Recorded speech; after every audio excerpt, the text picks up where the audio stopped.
பசுங்கன்று பராமரிப்பு. குமாரபுரம் கால்நடை மருந்தக கால்நடை உதவி மருத்துவர் ஏ. ஜெரால்ட் இர்வின் அவர்களுடன் நேர்முகம் கேட்கலாம். குமரி மாவட்டத்தில் பார்த்தீங்கன்னா இப்போ பல இடங்கள்ல சில கிராமங்கள்ல எல்லாம் பார்த்தீங்க அப்படின்னா பசு மாடுகள் இருக்கும். வீடுகளுக்கு தேவையான பாலா இருந்தாலும் சரி, கடைகளுக்கா இருந்தாலும் சரி, அந்த கிராமத்துல பார்த்தீங்கன்னா இந்த பாக்கெட் பால்களே பயன்படுத்த மாட்டாங்க. எல்லா மக்களுக்கும் போதுமான அளவு கிடைக்கக்கூடிய அளவுல பசுமாடுகள் இருக்கும். அதையும் பராமரிப்பாங்க. இப்போ பாத்தீங்கன்னா சமீப காலத்துல அது நாளுக்கு நாள் பசுமாடுகளே பார்க்க முடியாத ஒரு நிலை கூட இருந்துட்டு இருக்கக்கூடிய நிலையில கிராமப்புறங்கள்ல நாம இந்த மாதிரி பசுமாடுகளை வளர்க்கறதுக்கான முக்கியத்துவத்தை மக்கள் மத்தியில முகாம்கள் வழியாகவும் கால்நடை மருந்தகத்தின் சார்பாகவும் பல விழிப்புணர்வு ஏற்பாடுகள் செஞ்சு அதை மக்கள்கிட்ட பிரபலப்படுத்திட்டு இருக்கக்கூடிய நிலையில நீங்க குமாரபுரம் பகுதியில கால்நடை மருத்துவரா பணியாற்றிட்டு இருக்கீங்க. உங்களை சந்திக்கிறதுல மிக்க மகிழ்ச்சி சார். வணக்கம். வணக்கம். பசுங்கன்று வளர்க்க வேண்டியதன் முக்கியத்துவம் என்ன சார், அதை கொஞ்சம் சொல்லுங்களேன். வணக்கம். நான் கால்நடை உதவி மருத்துவரை உங்கள் மத்தியில உரையாடுவதில் மகிழ்ச்சி அடைகிறேன். இந்த நாளில் நம்முடைய குமரி மாவட்டத்தை பொறுத்த வரைக்கும் ஜனத்தொகை பெருகி கொண்டிருக்கக்கூடிய சூழ்நிலையில நமக்கு தேவையான பால் உற்பத்தி நம்ம எதிர்பார்க்கக்கூடிய அளவு பெருக்கம் வருமா என்ற சந்தேகங்கள் இருக்கக்கூடிய நேரத்தில் நம்ம எப்படியும் பசுங்கன்றுகள் சரியான விதத்தில் நம்ம கொண்டு வந்தாதான் நம்ம மக்கள் தொகைக்கு ஏற்ற மாதிரி நம்ம பால் உற்பத்தியை பெருக பண்ண முடியும். அப்போ அதுக்காக நம்ம இப்போ என்ன பண்றோம் அப்படின்னா, முதல்ல பசு மாடுகளை சினை பசுமாடுகளை பராமரிப்பதன் மூலமாக நம்ம கன்றுக்குட்டிகள் எடுக்கிறத நம்ம சரி செய்யலாம். முதல்ல நம்ம சினை மாடுகளை கடைசி 3 மாதங்கள் இல்லைன்னு சொன்னா 3 மாதங்கள் வைத்து நாம் பிரிக்கக்கூடிய அந்த சினை காலங்களை கடைசி 2 கடைசி 3 அந்த செகண்ட் ட்ரை செமஸ்டர்னு சொல்லுவோம், தேர்ட் ட்ரை செமஸ்டர்னு சொல்லுவோம். இதை நம்ம முக்கியமா நம்ம பராமரிக்க வேண்டும். அந்த சினை மாடுகளை செகண்ட் ட்ரை செமஸ்டரும் தேர்ட் ட்ரை செமஸ்டரும் நன்கு நம்ம கவனித்தால், நம்ம பராமரித்தால், நம்ம நல்ல கன்றுக்குட்டிகளை ஈண்டெடுக்கலாம், பறக்க செய்யலாம். சரி சார், இப்போ இந்த மாதிரி நீங்க கன்றுகளை தேர்ந்தெடுத்து வளர்க்கும் போது முதல்ல இப்போ ஒரு கன்றுக்குட்டியா வாங்கி வளர்க்கலாம் அப்படின்னு நினைக்கிறவங்க எத்தனை வயதுடைய கன்றுகளை தேர்ந்தெடுக்கணும், எப்படிப்பட்ட கன்றுகளை தேர்ந்தெடுக்கணும், பாக்குறதுக்கு இந்த மாதிரியான அறிகுறிகள் இருந்தா நல்ல கன்றுகள் அப்படிங்கிற அடிப்படையில பார்க்க முடியுமா, எப்படி சார்? நம்ம இப்போ சினை மாடுகளை வளர்க்கக்கூடிய ஆட்களா இருந்தா, நான் அதை முதல்ல சொன்ன மாதிரி சினை மாடுகளை சினை பருவத்துல நன்கு பராமரிக்கணும். அப்பதான் அதோட கன்றுகளை நம்ம தரமா எடுக்க முடியும். இப்ப முதல்ல நான் சினை மாடுகள் வைத்திருக்கிறவங்களுக்கு எப்படி அதை கவனிக்க வேண்டும் உள்ள முறையை சொல்லிடுறேன். ஃபர்ஸ்ட் நம்ம இந்த லாஸ்ட் ட்ரை செமஸ்டர்ல இருக்கக்கூடிய மாடுகளை அவங்க 7 மாசம் ஆன மாடுகளை அவங்க பால் நிப்பாட்டணும். அதாவது அவங்க கறவை நிப்பாட்டணும். கறவை நிப்பாட்டி அட்லீஸ்ட் கடைசி 2 மாசமாவது அவங்க கறவை இல்லாம அதுக்கேற்ற மாதிரி ஊட்டச்சத்து போட்டு வளர்த்தாங்கன்னு சொன்னா கன்றுக்குட்டிகளை அவங்க ஈனுவதற்கு செய்ய முடியும். அது எப்படின்னா, நிறைய பேர் என்ன செய்வாங்கன்னா, அவங்க அதோட பிரெக்னன்சி டைம், அதாவது அதோட சினை காலம் அறியாமலே அவங்க பால் எடுத்துட்டு இருப்பாங்க. அப்போ கன்றுகள் வளர்ச்சி சரியான வீதத்துல இருக்காது. அவங்க தெரியாமலே அந்த கன்று திடீர்னு ஒரு நாள்ல கன்று போட்டுரும். கன்றுடைய வளர்ச்சி சரியான திட்டமிடாத ஒரு வளர்ச்சியா இருக்கும். மெலிந்த மாதிரி கன்றுக்குட்டிகள் இருக்கும். அப்போ அவங்க திட்டமிடாத அந்த சினை பருவங்கள், அவங்க திட்டமிடாத கன்றுக்குட்டிகள் எடுக்கும்போது அடுத்த எதிர்கால கன்றுக்குட்டிகள் மெலிந்த கன்றுக்குட்டிகளா, நோய் எதிர்ப்பு சக்தி இல்லாத கன்றுக்குட்டிகளா மெலிந்து போய் காணப்படும். அதனாலதான் நம்ம சொல்லுவோம், இன்றைய கிடேரி கன்றுகள் நாளைய பசுமாடுகள். இப்ப இன்றைய கிடேரி கன்றுகளை நம்ம அதோடைய தாயோடைய சினை பருவத்திலேயே நல்ல முறையில் அதோடைய தாயை நம்ம பராமரித்தாலே அந்த கன்றை நம்ம நல்ல கன்றுக்குட்டியாய் நல்ல எதிர்காலத்திற்கு நல்ல தரமான பசுமாடாக நம்ம எடுப்பதற்கு வசதியா இருக்கும். அப்போ முதல்ல அதோட தாய்க்கு நம்ம கொடுக்கக்கூடிய உணவு, கன்றுக்குட்டி பெரிய வளர்ச்சி எப்போன்னு சொன்னா அந்த 6, 7, 8 மாதங்கள்ல நல்ல வளர்ச்சி இருக்கும். அப்ப அதுக்கேற்ற மாதிரி அதோட உணவு, அதாவது தாயோடைய உணவு நம்ம கொடுக்கும்போது அதோடைய புரதச்சத்து மிகுந்ததாக கொடுக்கணும். அதோட டிடிஎன் சொல்லுவோம், அதாவது அதோட செரிமான உணவு அதுக்கேற்ற மாதிரி இன்க்ரீஸ் பண்ணி கொடுக்கணும். கிட்டத்தட்ட 16% அதுக்கு கூடுதலாகவே அந்த கடைசி சினை காலத்துல அது தேவைப்படும்.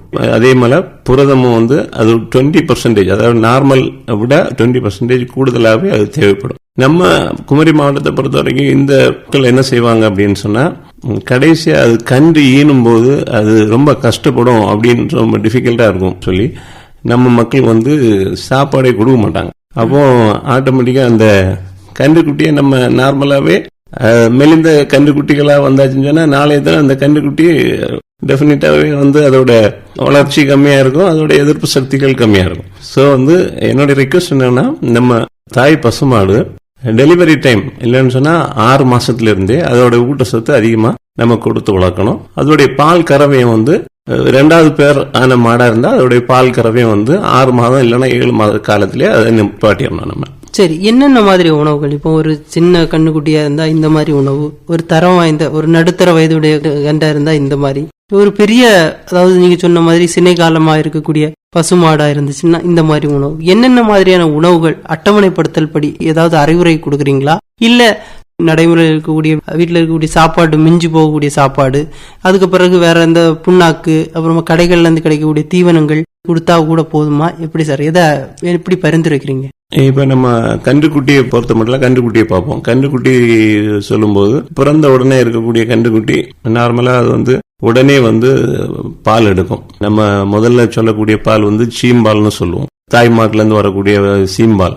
அந்த சீம்பால் நம்ம கண்டிப்பா கன்றுக்குட்டிக்கு கொடுக்கறதுக்காக நம்ம விவசாய நண்பர்களுக்கு நம்ம அறிவுறுத்தணும். ஏன்னா நம்ம ஊர்களில் இப்பவும் அவங்களுடைய அந்த ஒரு மென்டாலிட்டி இருக்கு. என்னன்னா சீம்பால்னு சொல்லக்கூடிய அந்த கட்டியான பாலை கறந்து கீழே விட்டுருவாங்க, இல்லைன்னு சொன்னா வெளியில ஏதாவது ஒதுக்குப்புறமா கொண்டு விட்டுருவாங்க. நமக்கு தெரியும் அந்த சீம்பால் ரொம்ப சத்தான சீம்பால். அந்த சத்தான சீம்பால் கன்றுக்குட்டிக்கு முதல் 6 மணி நேரத்துக்குள்ள குடிக்க வைக்கணும் நம்ம. அப்பதான் அதுக்கு முதல் எதிர்ப்பு சக்தி அதன் மூலமா கிடைக்கும். கன்றுக்குட்டியோட அந்த சிறுகுடல்ல அந்த புரதத்தை அப்படியே உள்வாங்கிக்கூடிய சக்தி அந்த சிறுகுடலுக்கு இருக்கும். ஏன்னா அந்த கொலஸ்ட்ரால்னு சொல்லுவோம் அந்த சீம்பால. அந்த சீம்பால்ல ஆன்டிட்ரிப்சின் சொல்லக்கூடிய ஒரு புரோட்டீன் இருக்கு.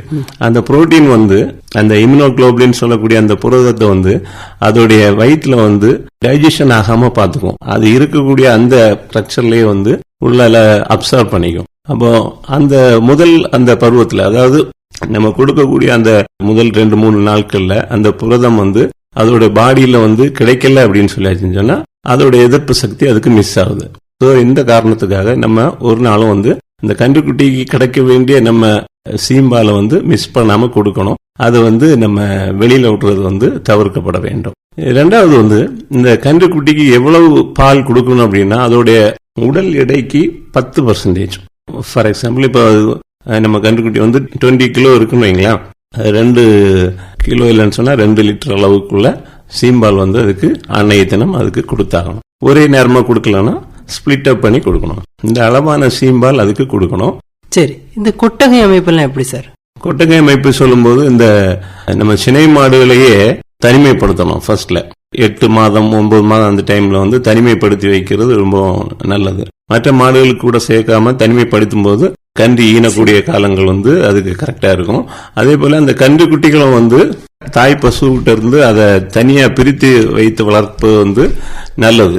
சரி, இந்த மாதிரி இப்போ நம்ம பராமரிச்சுட்டு இருந்தாலும் கூட சில காலகட்டத்தில் பார்த்தீங்கன்னா சில நோய்கள் வரும். குமரி மாவட்டத்தை பொறுத்த வரைக்கும் பசுமாடுகளுக்கு என்னென்ன மாதிரியான நோய்கள் வருது, அதை எப்படி பாதுகாக்கணும், ஒருவேளை நோய் வந்தா எப்படி கண்டுபிடிக்கிறது, அந்த அறிகுறிகள்லாம் எப்படி இருக்கும் சார்?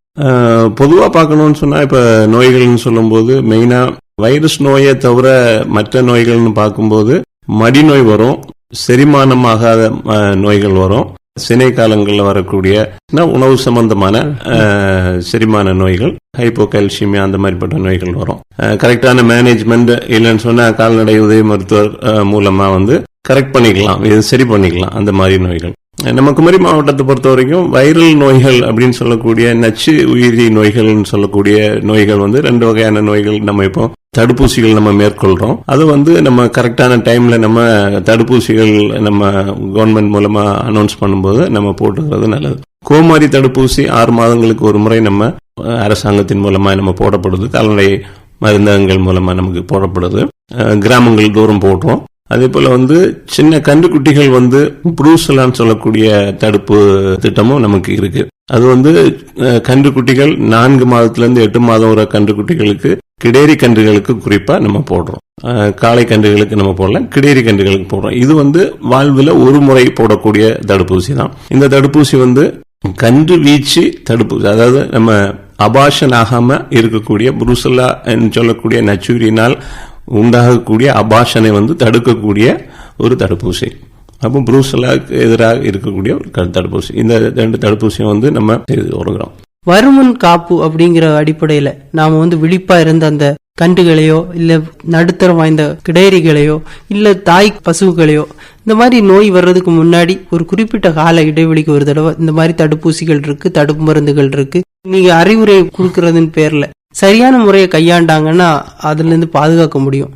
அந்த அடிப்படையில நீங்க என்னென்ன மாதிரியான மருத்துவ முறைகள் இருக்கு, எவ்வளவு கால இடைவெளிக்கு ஒரு தடவை இந்த மாதிரி தடுப்பு மருந்துகள்லாம் நம்ம பயன்படுத்த வேண்டி இருக்கும்? தடுப்பு மருந்துகள் இல்லைன்னு சொன்னா நம்ம நோய்கள் வராம பாதுகாக்கக்கூடிய வருமுன் காக்கும் திட்டம் அப்படின்னு சொல்லும்போது நம்ம மெயினா கடைபிடிக்க வேண்டியது கன்றுக்குட்டிகள், பிறந்த கன்றுக்குட்டிகள்ல இருந்து நம்ம குடற்புழு நீக்கம் செய்வது ரொம்ப முக்கியம். முதல் ஈன்ற கன்றுக்குட்டிகளுக்கு வந்து முதல் 20 நாள்களிலே நம்ம வந்து முதல் குடற்புழு நீக்கம் செய்யலாம்.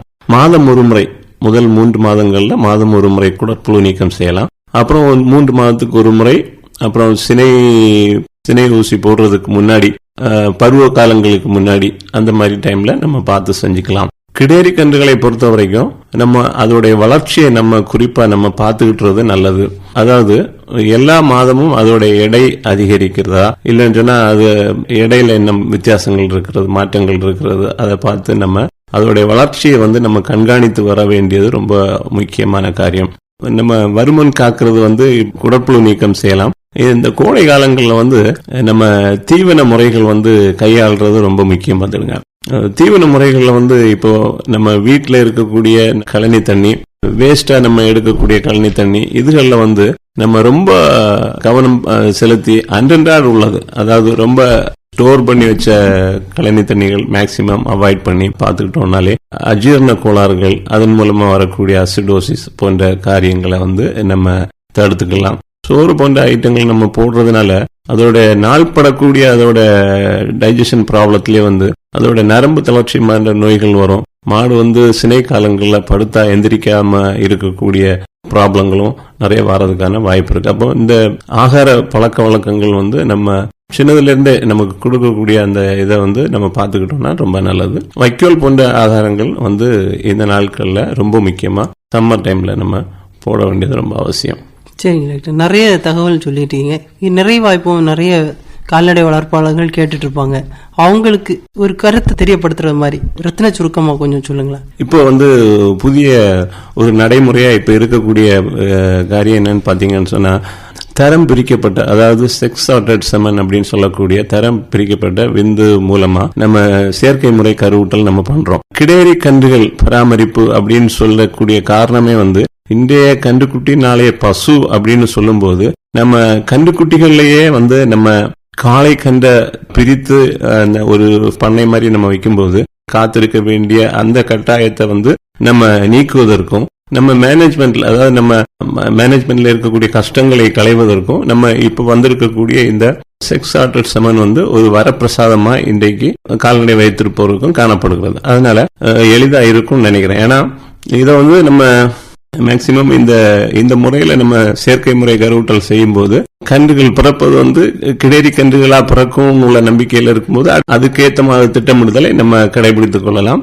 இதுவரைக்கும் நீங்க கால்நடைகளை பொறுத்த வரைக்கும் பசுங்கன்று தேர்வு எதுக்காக பண்ணணும், எப்படி பராமரிக்கணும், அதுக்கான கொட்டகை எப்படி வைக்கணும், அது மட்டும் இல்லாம இப்போ சமீபத்தில் தரம் பிரிக்கப்பட்ட விந்தணுக்களை வந்து செலுத்தும் போது நாம வந்து என்ன கன்றுகளை எதிர்பார்க்கிறோம். இப்போ கிடேரி வேணும்னா கிடேரி, பசு வேணும்னா பசு, அந்த மாதிரி கூட நமக்கான அந்த தொழில்நுட்ப ரீதியா வந்து கண்டுபிடிப்புகளை கண்டுபிடிச்சு நாம இப்போ அதை வந்து மருத்துவமனைகள்ல நடைமுறைப்படுத்திட்டு இருக்கோம். அதை கூட இப்போ நடைமுறையில கால்நடை வளர்க்குறவங்க தெரிஞ்சு அதை கேட்டு பயன்படுத்தி சரியான முறையில நம்ம நீங்க சொன்ன மாதிரி ஏற்கனவே முன்னாடியே உங்களுடைய தாரக மந்திரம் என்ன அப்படின்னா வருடம் ஒரு கன்று அப்படிங்கிறத நீங்க தொடர்ச்சியா வலியுறுத்திட்டு இருக்கீங்க. அதற்கு ஒரு முக்கியமான அடியெடுத்து வைக்கிற மாதிரி ஒரு அருமையான புதிய விஷயங்கள் எல்லாம் நீங்க அறிமுகப்படுத்திட்டு இருக்கீங்க நாளுக்கு நாள். அது மட்டும் இல்லாம நீங்க சொன்னீங்க குடல் புழு நீக்கம் ரொம்ப ரொம்ப முக்கியம். அதை வந்து சரியான முறையில செஞ்சோம் அப்படின்னா குடல்ல வரக்கூடிய வியாதிகள்னாலதான் பலவிதமான நோய்கள் கால்நடைகளுக்கு வருது. அது மட்டும் இல்லாம என்னென்ன நோய்கள் வருது, அதை நிவர்த்தி பண்றதுக்கு என்ன பண்ணணும், அது மட்டும் இல்லாம முக்கியமா தடுப்பூசி, தடுப்பு மருந்துகள் எப்படி எப்போ சரியான நேரத்தில் பயன்படுத்தணும் அப்படிங்கிற மாதிரி உங்களுடைய கருத்துக்களை ஆழமா எல்லா விவசாயிகளுக்கும் புரியும்படியா அருமையா அழகா பொறுமையா பகிர்ந்துகிட்டமைக்கு ரொம்ப நன்றி. நன்றி.